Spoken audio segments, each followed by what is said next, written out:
Hey friends, if you wish to fix 4502 error on Zoom, then please watch this video. I will guide you to the resolution. So the first solution is to simply restart Zoom, close it, and then search for it again, and then open it. The second solution is to check the internet connection speed. Search for fast.com and open it and check this internet speed. Is it good enough for Zoom? Because Zoom needs quite a lot of bandwidth since you use a camera through it. The next solution is to disable security software on your device temporarily to isolate the cause. Search for Windows Security in the Windows search bar and open Windows Security. Then go to Virus and Threat Protection.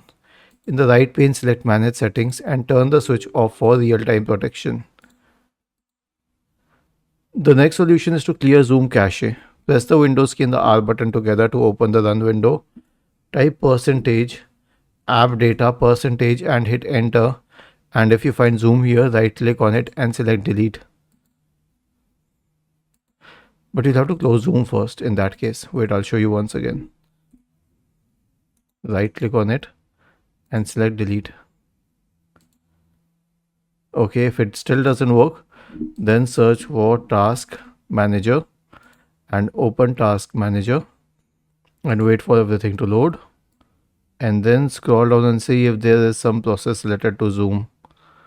Okay, any background process? Yes, there are.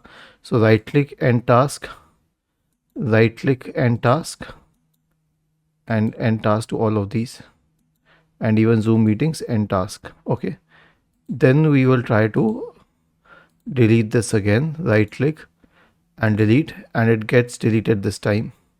As you can see, it has gone. The next solution, the last solution, is to reinstall the Zoom app. Search for Zoom in the Windows search bar and click on uninstall, and it will be removed from your system. Was this helpful?